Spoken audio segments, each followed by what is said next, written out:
Hello viewers, welcome to education easy way. Viewers, आज हम हिमालय के बारे में पढ़ेंगे कि हिमालय की उत्पत्ति कैसे हुई है, हिमालय में कितनी पहाड़ियाँ हैं। तो ट्रांस हिमालय किसे कहते हैं, लघु हिमालय किसे कहते हैं, वृहद हिमालय किसे कहते हैं, शिवालिक हिमालय किसे कहते हैं। तो आज हम हिमालय के दो हिस्सों के बारे में पढ़ेंगे। ये तो ट्रांस हिमालय है, ये हिमालय से पहले की स्थिति है, ये पहले ही था, हिमालय से पहले था। ये जो है ये हमारा हिमालय है। तो हम पहले ये ट्रांस हिमालय के बारे में पढ़ते हैं। तो ट्रांस हिमालय हमारा पहले से ही स्थित था, इसमें कुछ चेंजेस नहीं हुए हैं और ये पुराना है। जैसे ये हिमालय बाद में बना है, तो ये पहले से ही था। तो यहाँ पे तीन श्रेणी दिखती है हमें, काराकोरम की श्रेणी, लद्दाख और जास्कर। तो इन तीन श्रेणियों में ये हिमालय के इसमें पूछा जाता है कि इसकी स्थिति कहाँ पे है। तो हम ये बोल सकते हैं कि ये हिमालय के उत्तर में और भारत के उत्तर में स्थित है। तो यहाँ पे जो ये काराकोरम श्रेणी है, वहाँ पे सबसे ऊंची चोटी है गाडविन आस्टिन, जिसकी ऊंचाई लगभग 8,611 मीटर है। व्यूवर्स, यहाँ पे अगर आप लोगों को समझ ना आए जो लिखा हुआ है, तो अगर कोई नोट्स बना रहा होगा तो वो आप मेरी आवाज़ सुन के बना सकते हैं। तो यहाँ पे जो श्रेणी है, पर्वत, सबसे ऊंची चोटी जहाँ पे गाडविन आस्टिन है, और ये जो इस पे जो काराकोरम श्रेणी है उस पे 4 ग्लेशियर हैं, सियाचिन, ब्याफो, हिस्पर, बाल्टोरा। ये 4 ग्लेशियर हैं। यहाँ पे इसके दक्षिण में गाडविन आस्टिन, यहाँ पे काराकोरम श्रेणी में इतना ही है। नेक्स्ट है हमारा लद्दाख। लद्दाख जो है श्योक नदी और ये जो है आपकी सिंधु नदी, इसके बीच में इसकी स्थिति है, ये स्थित है। यहाँ पे जो राकाबोसी पर्वत है वो सबसे विश्व का सबसे ढाल वाला पर्वत है। और ये जो यहाँ पे जो श्योक नदी निकलती है, श्योक को स्थानीय भाषा में मृतकों की नदी कहा जाता है। और ये जो श्योक नदी है वो सियाचिन ग्लेशियर है, यहाँ पे काराकोरम श्रेणी में सियाचिन ग्लेशियर है, उसी का उपभाग है रीमो हिमनद, वहाँ से निकलती है, वहाँ से उसका उद्गम होता है। और ये जो श्योक नदी है वो सिंधु नदी की सहायक नदी है। और ये जो एरिया है तिब्बत के पास जो है ग्लेशियर है, चीमायुंग ग्लेशियर, वहाँ से हमारी सिंधु नदी निकलती है। और सिंधु नदी यहाँ से निकलते हुए लद्दाख के दक्षिण में बहती है और श्योक नदी काराकोरम के दक्षिण में बहती है। इस तरह से ये जो लद्दाख है वो श्योक नदी और सिंधु नदी के बीच में स्थित है। और यहाँ पे लेह स्थित है, लेह इस जगह पे स्थित है जो सिंधु नदी के दाएं तट पे स्थित है। तो ये जो सिंधु नदी यहाँ से बहते हुए फिर पाकिस्तान में चले जाती है। तो ये तो हुआ हमारा लद्दाख। उसके बाद है जास्कर। जास्कर में कुछ खास नहीं है, यहाँ पे कुछ दर्रे हैं, तो ये हम दर्रे वाले चैप्टर में पढ़ लेंगे। उसके बाद है हमारी हिमालय की स्थिति। तो जो हमारा हिमालय है वो यहाँ पे एक नंगा पर्वत है, ये वहाँ से लेके नामचा पर्वत है तिब्बत में, वहाँ तक स्थित है। ये हिमालय की स्थिति जो है यहाँ से ऐसे धनुषाकार स्थिति में है। और ये जो पूरा हिमालय है वो 5 लाख वर्ग किलोमीटर में फैला हुआ है। और यहाँ से यहाँ तक की जो लंबाई है वो 2500 किलोमीटर के आसपास है। यहाँ से लेके नामचा में, यहाँ ये इस एरिया की लंबाई 2500 किलोमीटर के आसपास है।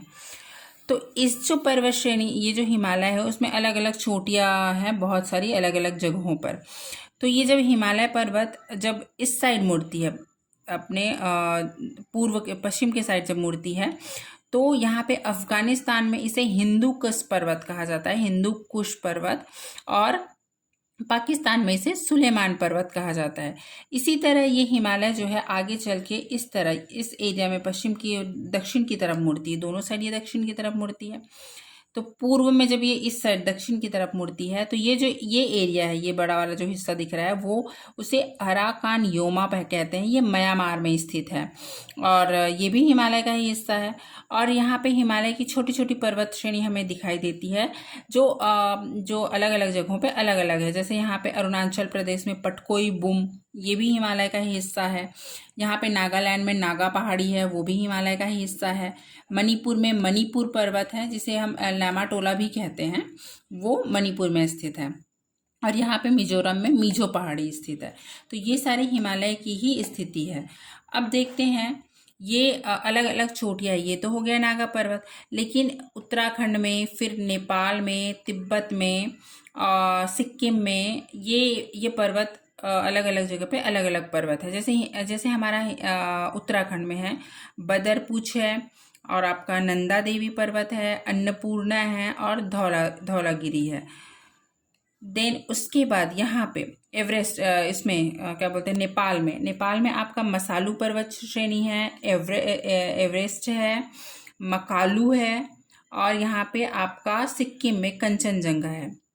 तो इसमें इस तरह के क्वेश्चन आते हैं कि भारत की सबसे ऊंची चोटी, तो एवरेस्ट तो सबसे ऊंची चोटी है, बट एवरेस्ट की ऊंचाई हमारी कितनी है, 8,848 मीटर, लेकिन वो नेपाल में स्थित है, इसलिए हम भारत में नहीं बोल सकते। तो भारत की सबसे ऊंची चोटी अगर पूछा जाए तो गाडविन आस्टिन है, जिसकी जो लंबाई है वो 8,611 मीटर है।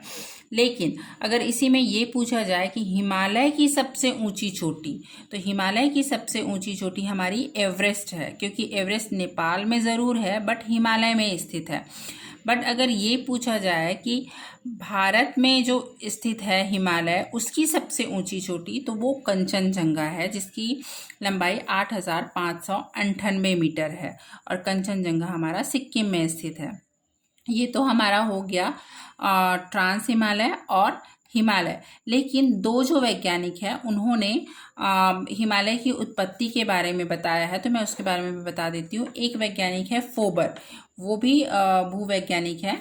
उन्होंने भू संतति का सिद्धांत दिया था, जिसके हिसाब से ये था